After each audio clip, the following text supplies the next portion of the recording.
शेवट परवा दिवशी 5 वाजता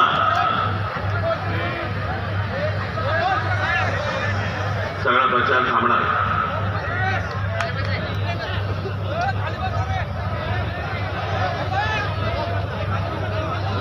जेव्हापासून आचारसंहिता लागली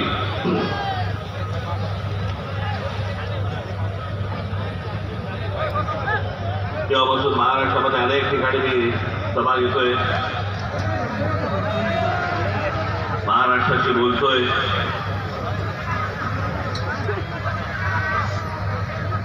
माझं म्हणणं मांडतोय, मत मांडतोय.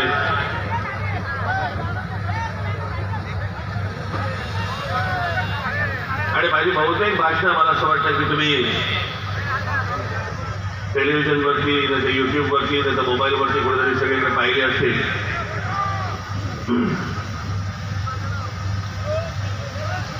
आणि सारखे सारखे काही नवीन नवीन विषय येत नसतात.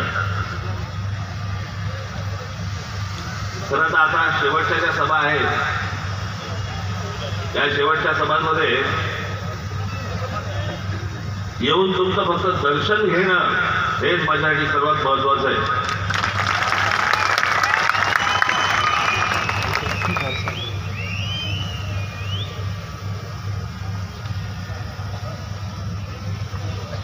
असे कमी मतदारसंघ आहेत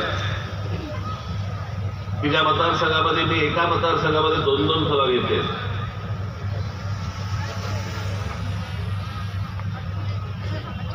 त्याचा हा एक मतदारसंघ आहे आमच्या निमजन रावांचा.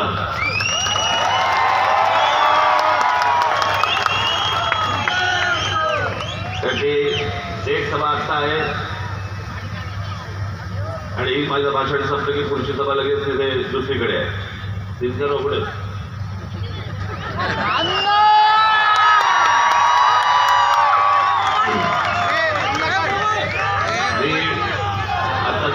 सांगितलं, म्हटलं तुम्ही पुढच्या सभेला जा आणि तिकडे भाषण सुरू करा.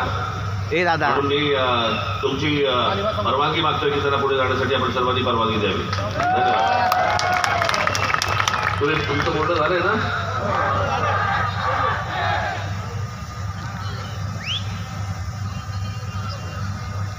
अजून आहे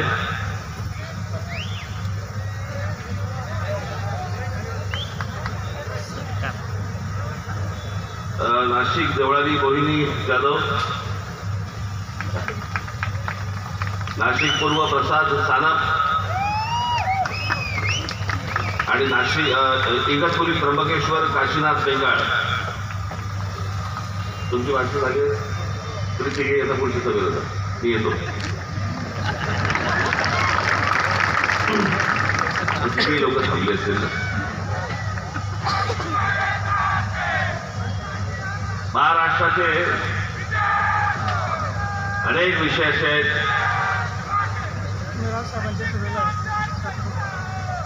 आपल्या घोषणा थांबल्या तरी बोलू शकेल. हे दादा थोडासा बाजूला सरकले. बघून घेतो.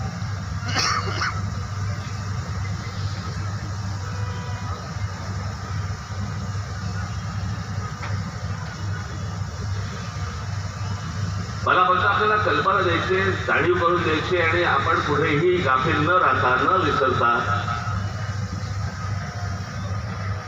गेल्या 5 वर्षामध्ये जे महाराष्ट्राचं राजकारण झालं हे 20 तारखेला मतदान होईपर्यंत विसरू नका. ज्या प्रकारचं गलिच्छ राजकारण या महाराष्ट्राने गेल्या 5 वर्षामध्ये पाहिलं हे भारताच्या इतिहासामध्ये कोणत्याही राज्यामध्ये आजपर्यंत कधीही कोणी पाहिलं नाही. इतकं गलिच्छ राजकारण महाराष्ट्राने पाहिलं.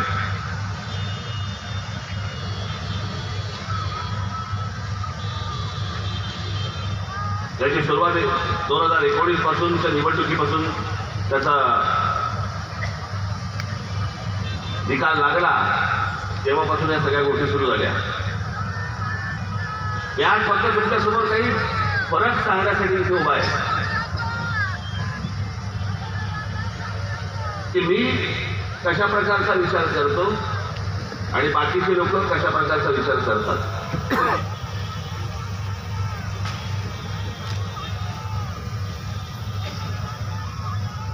2019चा निकाल लागल्यानंतर लोकांनी शिवसेना भारतीय जनता पक्षाला मतदान केलं कारण त्यांना काँग्रेस राष्ट्रवादी नको होती. लोकांनी काँग्रेस राष्ट्रवादीला मतदान केलं कारण त्यांना शिवसेना भारतीय जनता पक्ष नको होता. अगदी सरळ होतं. निकाल लागल्यानंतर तुम्हाला कोणालाही न सांगता, तुमचा कोणालाही विश्वासात न घेता, आधी कोणत्याही गोष्टी न बोलता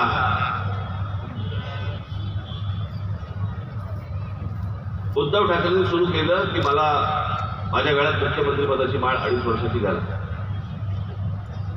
कुठून विषय आला, काय विषय आला कल्पनाच नाही. याच्या अगोदर काही विषय आला होता तुमच्यासोबत, भाषणामध्ये काही बोललं गेलं होतं नाही.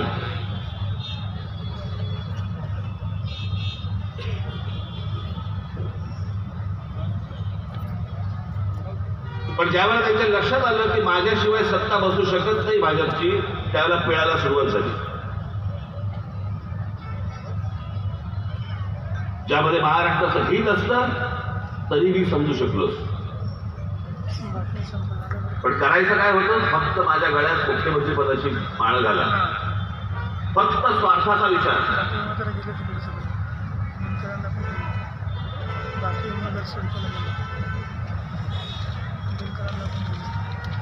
उद्धव ठाकरेंच्या जागेचा सुद्धा मी असतो ना. आणि ती गोष्ट मी तुम्हाला दाखवली पाहिजे.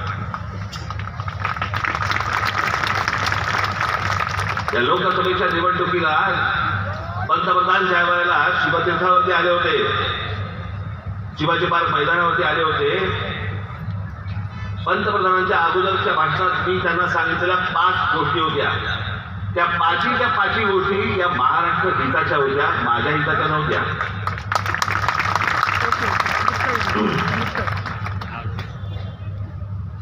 मी त्याला पंतप्रधान सांगितलं होतं की गेली अनेक वर्ष आमचा जो एक प्रश्न प्रलंबित राहिलेला आहे या महाराष्ट्राच्या अस्मितेचा, आमच्या भाषेच्या अस्मितेचा, आणि तो म्हणजे आमच्या मराठी भाषेला आपण अभिजात भाषेचा दर्जा द्यावा, एवढी माझी आपल्याला विनंती आहे. आणि मी आज परत एकदा पंतप्रधानांचे आभार मानतो की आमच्या मराठी भाषेला अभिजात भाषेचा दर्जा त्यांनी मिळवून दिला. इतकी जुनी भाषा आमची. आता कधी कधी खोटं नाही सांगत, माझा कधी ऊर भरून येतो.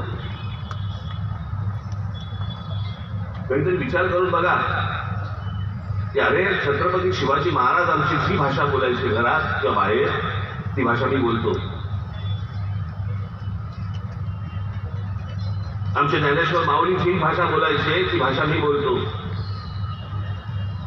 आमचे संत तुकाराम महाराज जी भाषा बोलायची ती मराठी भाषा मी बोलतो. या महाराष्ट्रात माझा जन्म झाला. डॉक्टर बाबासाहेब आंबेडकर जी भाषा बोलायची त्या मराठी भाषेमध्ये मी बोलतो. आमचे ज्योतिराव फुलेची मराठी भाषा बोलायची त्या भाषेमध्ये मी बोलतो. मी मराठी आहे. अहो, याचा आपल्याला अभिमान असला पाहिजे.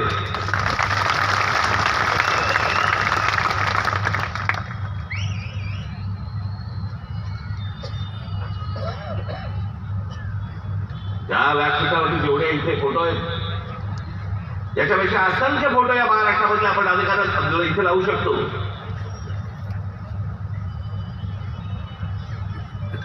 आणि ही जी आपल्याकडे श्रीमंती आहे ना, ही श्रीमंती देशाच्या कोणत्याही राज्याकडे नाहीये. ती श्रीमंती फक्त आपल्याकडे आहे.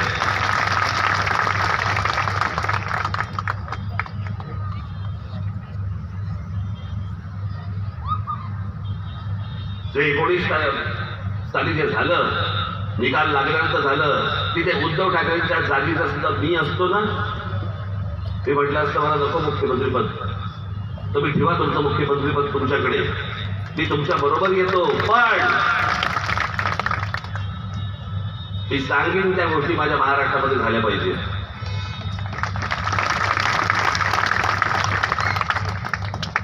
त्याचे अनेक विषय असतील. आज आता जाहीरनामा मी आपला प्रसिद्ध कालच केलेला आहे, त्याच्यामध्ये अनेक विषय आहेतच. त्या अनेक विषयांपैकी मी एक विषय सांगितला असता की खड्डे न पडणारा, कोणतेही अडथळे न येणारा असा मुंबई नाशिक जो रस्ता आहे हा मला पहिल्यांदा तुम्ही करून द्या.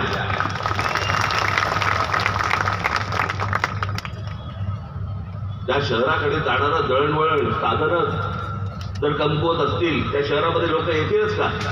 प्रगती होईलच कशी?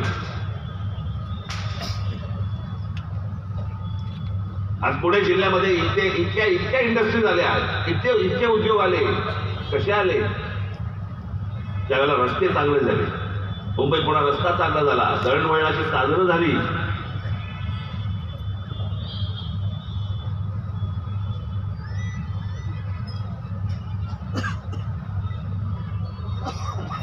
या नाशिक पश्चिमच्या मतदारसंघाला खरं तर नाशिकची औद्योगिक नगरी म्हणतात त्याला. याला या मतदारसंघाला इतके उद्योग आहेत, त्यातले 400-500 जवळपास बंद झाले.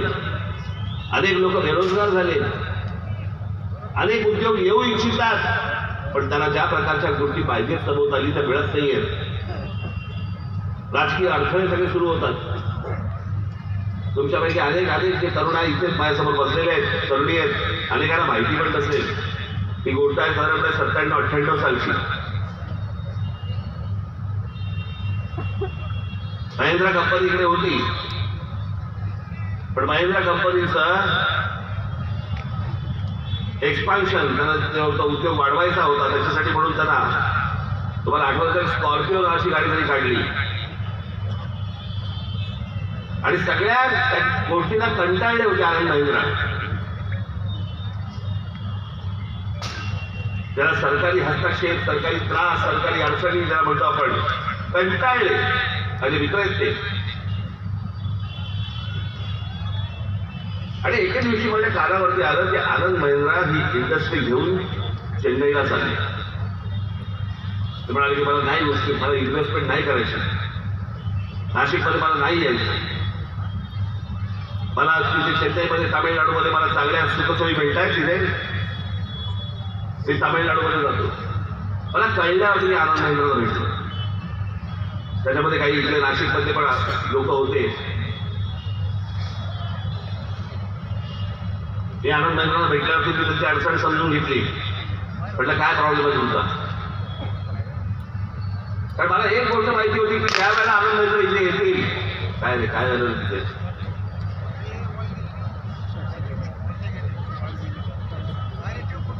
कोणाला काय लागलं नाही ना? हा, सगळं व्यवस्थित असतं. आजूबाजूचं बोलतोय की बघून घ्या एकदा. तर तुम्हाला वाटतं भाषण ऐकतो म्हणून असा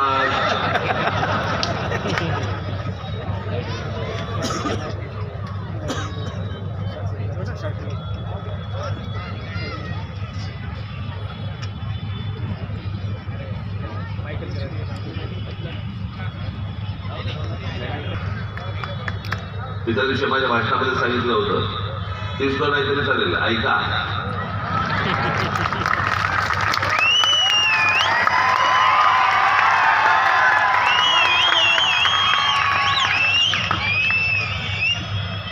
कारण 40 वर्षापूर्वी माझा बघायचा कार्यक्रम झालेला आहे, त्याच्यामुळे आता फक्त ऐका.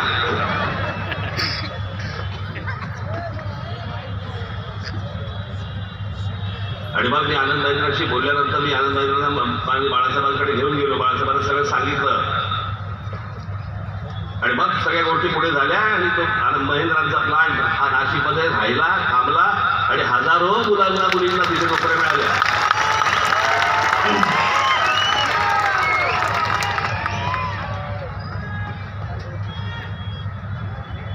मी काय नाशिकचा नागरिक होतो का? पण मी महाराष्ट्राचा नागरिक होतो. माझ्यासाठी सगळी शहरं माझ्यासाठी महत्वाची आहेत. माझ्या महाराष्ट्रामधल्या प्रत्येक तालुक्यामध्ये, प्रत्येक जिल्ह्यामध्ये उद्योग आले पाहिजेत.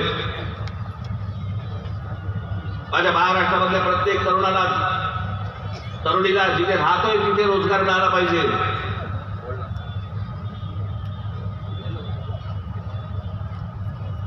या गोष्टींचा विचार करायचा आहे की हे ह्यांचं जे राजकारण सुरू आहे आता, विचार करून बघा तुम्ही.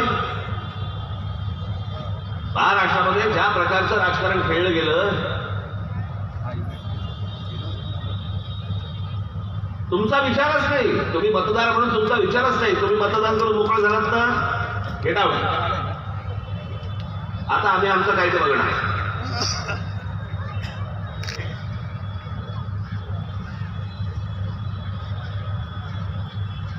म्हणजे मतदारांनी हा पक्ष नको किंवा हा उमेदवार नको म्हणून या उमेदवारावरती बटण दाबलं आणि हा उमेदवार निकालानंतर पैसे घेऊन यांच्याबरोबर गेला. आणि मग त्याच्या आधी तुम्ही हेच बटण दाबलं असतं ना, तर ह्याला इथेच जायचं होतं पैसे घेऊन. हे पैसे घेऊन ज्या वेळेला अशा प्रकारचं स्थलांतर दुसऱ्या पक्षामध्ये गजानन करतात, एक पक्षाच्या पक्ष उठून त्यांच्या विरोधात निवडणुका लढवल्या त्यांच्याबरोबर जाऊन बसतो, हा तुमच्या मताचा अपमान नाही.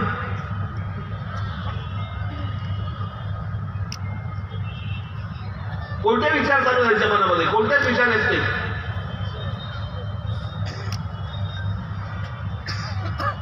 जाहीर कामामध्ये काय टाकतात तर म्हणजे छत्रपती शिवाजी महाराजांची जिल्ह्या जिल्ह्यात मंदिरं बांधतात. काही डोकं आहे बघायला. इथे मुलं शिक्षणापासून वंचित आहेत. ज्या महाराष्ट्रामध्ये विद्या मंदिरं बांधायला पाहिजेत आणि छत्रपती शिवाजी महाराजांचे गडकिल्ले चांगले केले पाहिजेत, त्याच्याऐवजी आम्ही शिवाजी महाराजांची मंदिरं बांधतोय. महाराजांना तरी पटेल का? महाराजांना तरी आवडेल काही गोष्ट? हे यांचं डोकं, तुमच्याकडे बघण्याचा दृष्टिकोन, महाराष्ट्राकडे बघण्याचा दृष्टिकोन.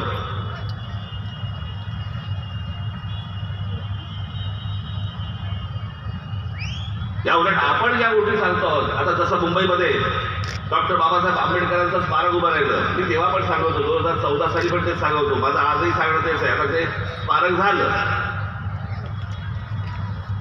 पण जर या महाराष्ट्राची सत्ता माझ्या हातामध्ये जर आली, डॉक्टर बाबासाहेब आंबेडकरांच्या नावाने मी जगातलं सगळ्यात मोठं वाचनालय हे महाराष्ट्रामध्ये काढेल. जगभरामधलं लोक ज्ञानासाठी पण तिकडे आले पाहिजेत, वाचनासाठी तिकडे आले पाहिजेत, ज्ञान मिळवायला आले पाहिजेत. ही खऱ्या अर्थाने आमच्या डॉक्टर बाबासाहेब आंबेडकरांना श्रद्धांजली असेल.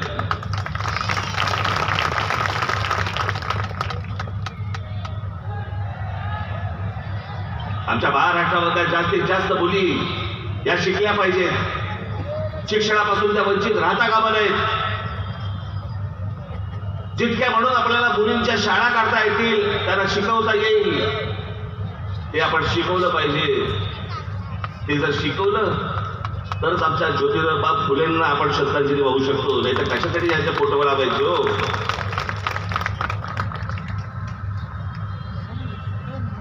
आज माझ्या ग्रामीण महाराष्ट्रामधला तरुणी शहराकडे येत आहेत शेती सोडून. माझ्या शहरामधले, नाशिकमधले, पुण्यामधले, मुंबईमधली मुलं मुली देश सोडून चाललेत आहेत.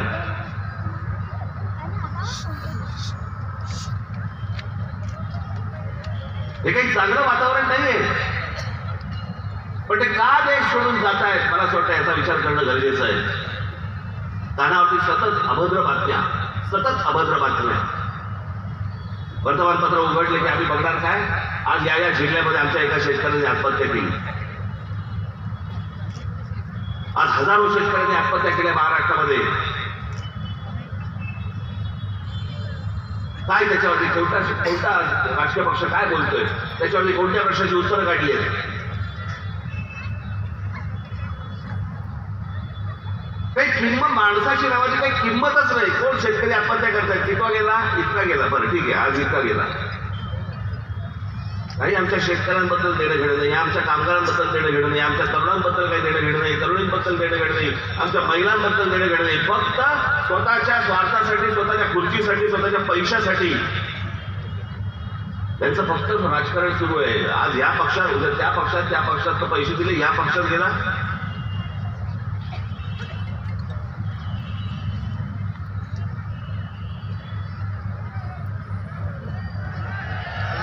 हे सगळं राजकारण ह्या निवडणुका, बस रे खाली बस, स्टॅच्यू ऑफ लिबर्टी असते, बस खाली ठेवतात, नंतर करते उद्योग.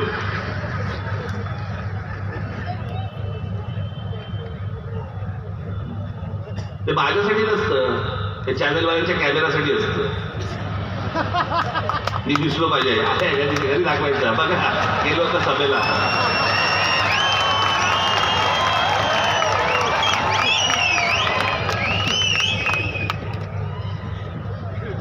साधी गोष्ट आहे, एवढा लांबून काय वाचू शकतो का मी?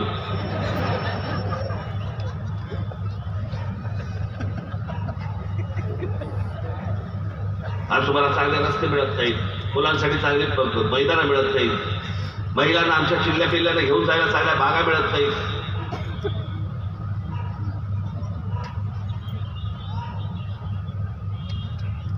रस्त्याने गाडी चालवायला ट्रॅफिक जाम, फुटपाथचे काही नाही, सगळे फेरीवाले बसले. बाकी या सगळ्या तुमचे ज्या व्यथा आहेत ना, या ज्या सगळ्या तुमचे जे त्रास आहेत ना, या त्रासाकडे तुमचं लक्ष जाऊ नये याच्यासाठी म्हणून या राजकारण्याने एक उपाय शोधला आहे. मी काय बोलतोय ते गांभीर्याने नीट विचार करा, घरी गेल्यानंतर पण विचार करा या गोष्टींचा.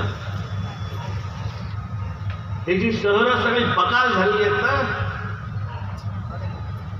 त्याच्यात तुम्हाला चालताना त्रास होतो, राहताना त्रास होतो, पाण्याचे प्रश्न, विजेचे प्रश्न, सगळ्याच गोष्टींचे जे प्रश्न आहेत, जे प्रश्नांची उत्तरं सापडत नाहीत आणि ते प्रश्न सोडवले जात नाहीत, पण त्या गोष्टींकडे तुमचं लक्षच जाऊ नये. या सगळ्या राजकारणाने व्यवस्थित सोय करून ठेवली आहे ती.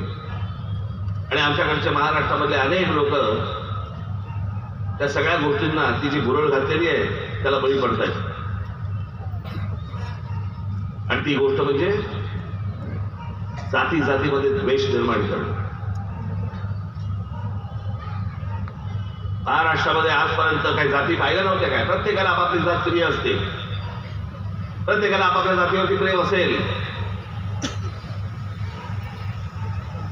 पण 1999 साली शरद पवारांच्या राष्ट्रवादी काँग्रेसचा जन्म झाल्यानंतर या महाराष्ट्रामध्ये जाती जातीचं स्वतःबद्दलचं प्रेम सोडून द्या, दुसऱ्या जातीबद्दलचा द्वेष निर्माण करायला सुरुवात केली.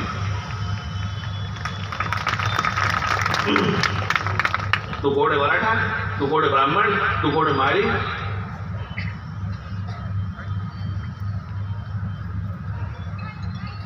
आता परत सुरू केलं मराठा विरुद्ध सगळे ओबीसी. अरे तुमच्यातलेच भांडण वाद, त्यांना तुमचा उत्कर्ष नाही करायचा आहे. हे फक्त तुमच्याकडनं मतं घेत आहेत, मतं. यांना तुम्हाला काही द्यायचं नाहीये, पण मोबदल्यात डोकी फुटली तुमची फुटू देत. फुटलेल्या डोक्याने मतदानाच्या दिवशी या, मतदान करा, आम्हाला दुसऱ्या दिवशी नेला तरी चालेल.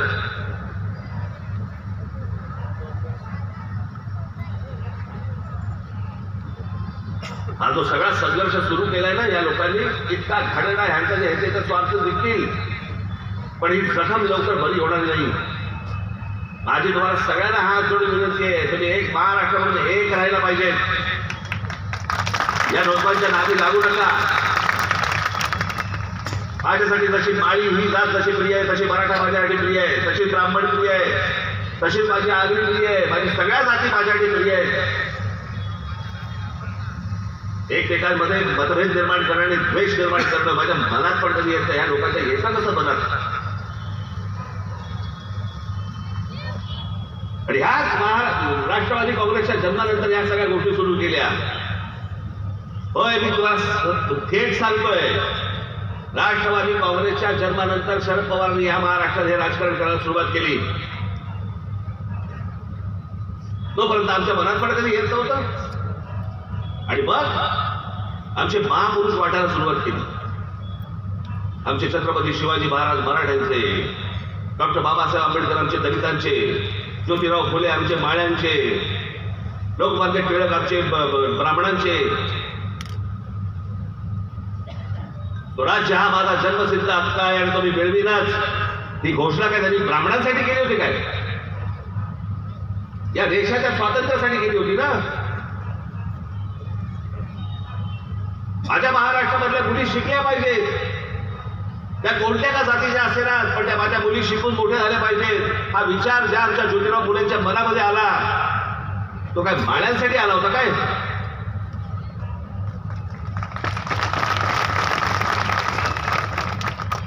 अठरा पगड जातीला एकत्र घेऊन स्वराज्याची स्थापना करणारे आमच्या शिवछत्रपती त्यांनी हा महाराष्ट्र मराठ्यांचा व्हावा किंवा मराठ्यांसाठीचा लढा आहे असं केलं होतं का? हे खाड राजकारण गेल्या 25-30 वर्षामध्ये या शरद पवार साहेबांनी इथे महाराष्ट्रामध्ये आणलं. आजही तेच चालू आहे यांचं. तुम्ही बळी पडू नका या गोष्टीला. मी माझ्या 2-4 सभांमध्ये सांगितलंय, पुन्हा एकदा सांगतो. याचं कारण तो सुरू जो आहे ना तो तुमचा फिट झाला पाहिजे आतमध्ये.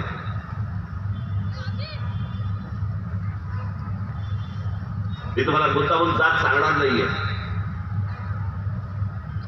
पण मराठवाड्यामधली गोष्ट तुम्हाला सांगतोय.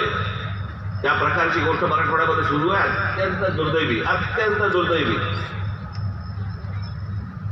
एका समाजामधली एक व्यक्तीचं निधन झालं. त्या घरामध्ये फक्त 3 माणसं होती. त्या व्यक्तीला किरडीवरून उचलून न्यायला 4था खानदान होता. बाहेरची लोक होती ती वेगळ्या समाजाची होती. एरवी इतकी वर्ष खेळीमेळीने राहणारी सर्व लोक तिथे किरडीला खांदा द्यायला तयार नव्हती. कारण ज्याच्या घरातला जो गेलाय तो वेगळ्या समाजातला आहे. आम्ही वेगळ्या समाजातले आहोत, आम्ही वेगळ्या जातीचे आहोत. मग 6 तास ते थांबले. त्यांचे नातेवाईक आले आणि नातेवाईक आल्यानंतर मग तो 4था खांदा मिळाला. मग ती किरडी फुटली आणि मग स्मशानामध्ये गेले. हा महाराष्ट्र आपल्याला पाहिजे. ही घाण आपल्याला पाहिजे महाराष्ट्रामध्ये. अहो याच्याबद्दल तर आम्ही बोलत होतो. उत्तर प्रदेश आणि बिहार आणि या सगळ्या राज्यांमध्ये या सगळ्या प्रकारच्या गोष्टी या जातीवर होतात. महाराष्ट्राचा उत्तर प्रदेश बिहार करायचा आहे मला.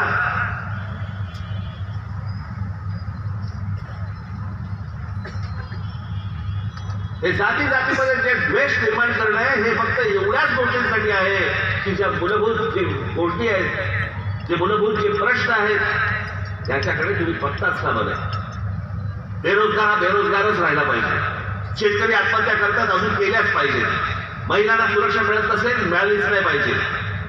लहान मुलींवरती आमच्याकडे महाराष्ट्रामध्ये बलात्कार होत असतील, होऊ देत. शिक्षण मिळत नसेल, मिळू देत.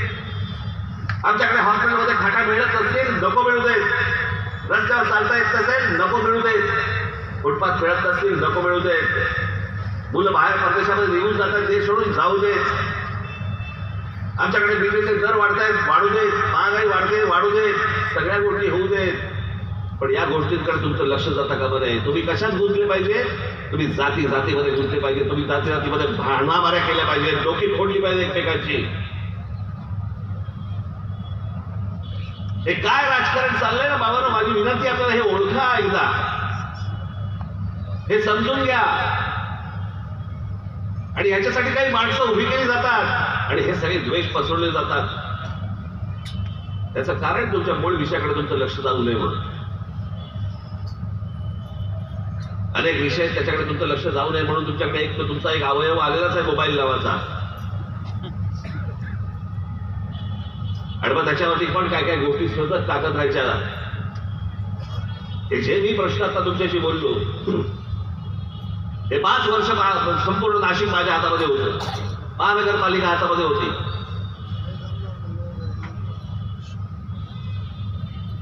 मला दाखवून द्या, महाराष्ट्रात जा आणि मला दाखवून द्या की एका पक्षाकडे ही महानगरपालिका फक्त 5 वर्षासाठी होती. गंगापूर धरणामधनं येणाऱ्या पाण्यामधनं ज्या प्रकारे नाशिकची लोकसंख्या वाढते, गंगापूर धरणामधनं येणाऱ्या पाण्यातनं याच्या पुढे तुम्हाला पाणी कमीच पडणार होतं. इथे आपलं सरकार असताना, महानगरपालिका आपल्या हातामध्ये असताना आपण इकडच्या जवळच्या धरणामधनं पाईपलाईन टाकली आणि तुमचा नाशिककरांचा मी पुढच्या 50-60 वर्षाचा पाण्याचा प्रश्न करून टाकला. तुम्हाला कधी येणार पण नाही अडचण. तुम्हाला पाण्याची अडचण येणारच नाही पुढची 50-60 वर्ष. काम करणं ना याला म्हणतात. ज्या प्रकारचे नाशिकमध्ये आम्ही त्यावेळेला रस्ते केले, एक जे बोटॅनिकल गार्डन रतन टाटाला आणलं होतं मी, त्यांच्या पैशामधलं हे बोटॅनिकल गार्डन उभं केलं. कोणासाठी केलं? इथे माझ्या माता बहिणी बसल्यात, पुढे मागे आहेत सगळीकडे. तुम्ही बसलेला कामावरनं आल्यानंतर जायचं कुठे? मी माझ्या लहान मुलांना कच्च्या बच्चाला घेऊन जायचं कुठे? अशा जागा नको का शहरामध्ये? त्याच्यासाठी मी ह्या जागा केल्या. रतन टाटा ही इतकी मोठी व्यक्ती होऊन गेली. असे अनेक उद्योगपती आहेत, त्यांचा एक CSR फंड असतो, फंड की त्यांनी सामाजिक गोष्टींवरती ते खर्च केले पाहिजेत. ते कोणी राजकारणी त्यांच्याकडे जात नाही. कारण CSR बद्दल जर समजा तुम्ही फंड मागितला तर ती कंपनी ते काम करते, त्यात तुम्हाला पैसे खाता येत नाही.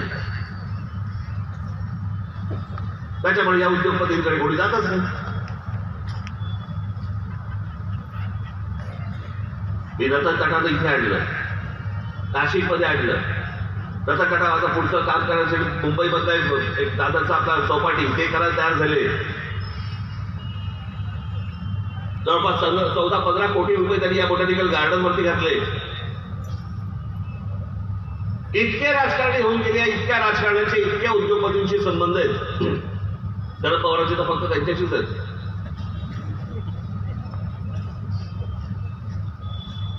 आमच्या एका माझ्या मित्राने फार छान एक लेख लिहिला होता की शरद पवारांना गरिबांची नावं लक्षात असतात आणि श्रीमंतांची कामं लक्षात असतात. अनेक जण बोलतात ना, अरे मला पवार साहेबांनी नावाने हाक पाडली, तुझं नाव लक्षात असतं, तुझं काम लक्षात नसतं.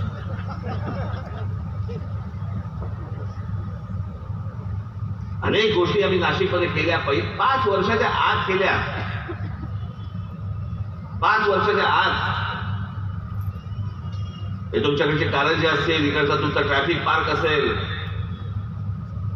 पण जी 5 वर्ष मिळाली असतील अजून प्रचंड गोष्टी झाल्या असत्या, ज्या आजपर्यंत महाराष्ट्रामधल्या कुठच्याही शहरामध्ये झालेल्या नाहीत. अशा गोष्टी त्याच्या पुढेही अजून झाल्या असत्या. याला शहरासाठी काम करणं म्हणतात, याला लोकांसाठी काम करणं म्हणतात. त्याला शब्द जो दिलाय ना आपण, तो पूर्ण करणं म्हणतात. आगी लावत नव्हतो बसलोनी.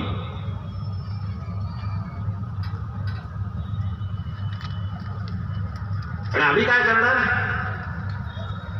आम्हाला समुद्रामध्ये छत्रपती शिवाजी महाराजांचा म्हणे पुतळा उभा करायचा आहे. कसा उभा करणार?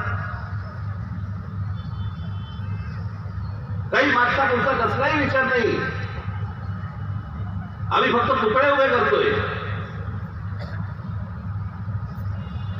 365 दिवसापैकी 363 दिवस त्या पुतळ्यांवरती धूळ असते आणि जयंत्या आणि पुण्यतिथीचा फक्त तो धुतला जातो आणि हार घातला जातो. आमचा विषय संपला.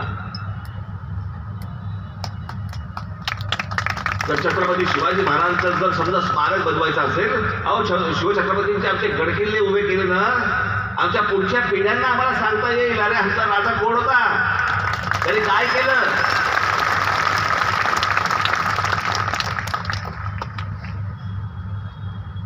त्या देशाला विचार दिला त्या माणसाने. स्वराज्य, स्वतःचं राज्य. आजपर्यंत सगळ्या बाहेरच्या लोकांनी या हिंद प्रांतावरती राज्य केलं, पण या हिंद प्रांतामध्ये एक माणूस उठला आणि त्याने एक आवाज दिला, स्वराज्य. इथे राज्य कोण करणार असेल तर आम्ही राज्य करू, तुम्ही नाही करायचं राज्य. ज्या माणसाने आम्हाला तो स्वाभिमानी कणा दिला, त्याच्याबद्दल आम्ही काय करतोय? आम्हाला त्यांची मंदिरं बांधायची, आम्हाला त्यांचे पुतळे बांधायचे. त्यांचा विचार कसा कायम राहील याच्याबद्दल आमच्याकडे काही गोष्ट होत नाही. आमच्या डॉक्टर बाबासाहेब आंबेडकरांनी काय विचार दिले आम्हाला काही देणं घेणं नाही. आम्ही फक्त जयंती आणि पुण्यतिथींचा फक्त विचार करू. माझी आपल्याला फक्त विनंती आहे, हा सगळा अख्खा इंडस्ट्रियल झोन आहे, इथे IT पार्क आलं पाहिजे. तुम्ही माझ्या हातात सत्ता द्या, माझे आमदार निवडून द्या, शेतकऱ्यांना निवडून द्या, या भागात IT पार्क आणून दी.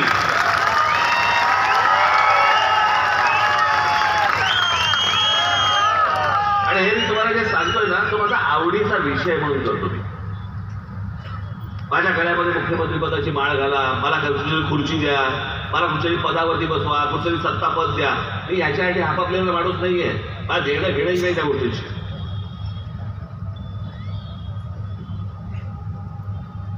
मला असं वाटतं की माझं राज्य मोठं झालं पाहिजे, माझं राज्य चांगलं झालं पाहिजे.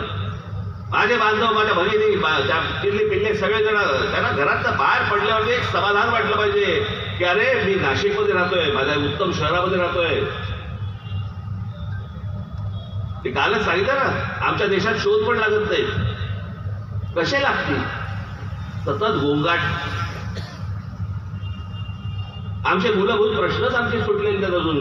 जिथे मूलभूत प्रश्न सुटलेले असतात ना, अन्न वस्त्र निवाऱ्याचे प्रश्न सुटलेले असतात ना, तिथे शोध लागतात. आमच्याकडचा Guinness book of world record मधला माणूस कोण? त्याची सर्वाधिक नखं वाढली.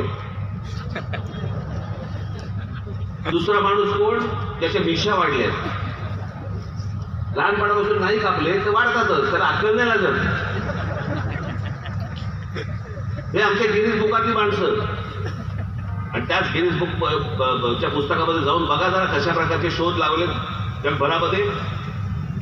आमच्या देशात काय लागत? आमच्या तरुणांमध्ये काय कमी आहे? आमच्या तरुणींमध्ये काय कमतरता आहे? पण त्या प्रकारची शांतता, त्या प्रकारचे त्यांचे जे रोजचे जे प्रश्न आहेत ते मिटून पुढे गेल्यावरती शोध लागतात अनेक गोष्टींचे. असा महाराष्ट्र हा मी असं महाराष्ट्राचं स्वप्न मी पाहतोय. ते स्वप्न पूर्ण करण्यासाठी म्हणून मला तुमची साथ हवी आहे. त्याच्यासाठी म्हणून मी आज हे भारत रेकॉर्ड तुमच्या समोर येतोय. आणि म्हणून हे गेले इतकी वर्ष ते काय मध्ये ओरडत आहेत? मध्येच ओरडत आहेत. काय राजसा मागे पडू पडतो आता पडेल. उलटा फिरलो गाडीकडे जाताना एकदा परत घोषणा म्हणजे मी व्यवस्थित जाईल. बसा बसा, शांत बसा. आपण म्हणून येत्या 20 तारखेला आपण गेल्या 5 वर्षामध्ये ज्या घटना घडल्या, गोष्टी घडल्या, जे तुम्हाला फसवलं गेलं, जो तुमच्या मताचा अपमान झाला, त्याचा बदला तुम्हाला या महाराष्ट्राला येत्या 20 तारखेला घ्यावा लागेल. तर 30 माणसं ज्यांनी तुमच्या मतांचा अपमान केला, ज्यांनी तुमच्या मतांशी प्रतारणा केली, ज्यांनी तुम्हाला गृहीत धरलं, ज्यांनी तुमचा विचारच नाही केला, अशीच लोक जर समजा महाराष्ट्रात परत परत निवडून येत गेली, त्या महाराष्ट्राचं वाटोळं झालं म्हणून तुम्ही समजा. कारण ज्यांनी हे असं केलं त्यांचा जर समज झाला की आपल्याला परत मतदान झालंय, आपल्याला परत निवडून दिलंय, म्हणजे आपण जे केलंय महाराष्ट्राबरोबर ते योग्य केलंय असा त्यांचा समज होईल. ज्यांनी ज्यांनी या गोष्टी केलेल्या आहेत त्या सर्व लोकांना महाराष्ट्राने दूर ठेवलं पाहिजे. काय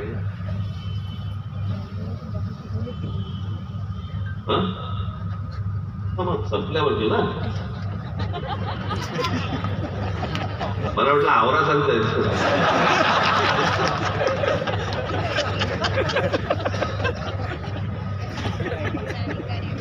पक्ष प्रवेश असो. पण मला तुम्हाला एवढंच सांगायचं आहे, येत्या 20 तारखेला इथले आपले उमेदवार तर सगळे उभेच आहेत, पण माझी महाराष्ट्रातल्या जनतेला काय झालंय, 14-15 दिवस मिळाले प्रचाराला आणि इतक्या मतदारसंघामध्ये जाणं शक्यच नाही, अशक्य. आणि म्हणून मी महाराष्ट्राची दिलगिरी व्यक्त करतो की अनेक मतदारसंघामध्ये मला येता नाही आलं. कालच्या पण मी सभेला गेलो होतो. मी त्या भिवंडी ग्रामीणच्या आणि आमच्या कल्याण पश्चिमच्या तिकडे जरा थोडंसं मला तब्येत बरी नव्हती. नंतर मग मी गोळी घेतली, जरा नॉर्मलला आलो, सगळं झालं. पण सकाळपासून संध्याकाळपर्यंत पक्क या निवडणुकामध्ये तुम्हाला सांगतो ना, इतक्या कंटाळवाड्या असतात तरी भाषण करायला मजा येते हो. ते सकाळी उठायचं आपलं तेच बोलायचं, दुपारी उठायचं तेच बोलायचं, संध्याकाळी उठायचं तेच बोलायचं असो. पण ह्या सगळ्या गोष्टी करत असताना मी अनेक ठिकाणी मला महाराष्ट्रामध्ये अनेक मतदारसंघामध्ये येता नाही आलं. मी महाराष्ट्रातल्या त्या मतदारसंघामधल्या सर्व माझ्या माता भगिनींची, बांधवांची मी दिलगिरी व्यक्त करतो.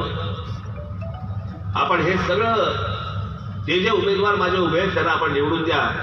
आपल्याला भेटण्यासाठी मी प्रत्येक मतदारसंघात येईल, हे माझं महाराष्ट्राला वचन आहे, माझा शब्द आहे. पण येत्या 20 तारखेला आपण कुठेही बेसावत न राहता गांभीर्याने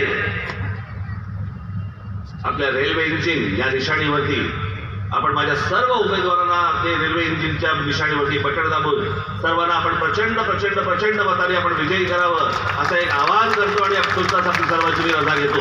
धन्यवाद. जय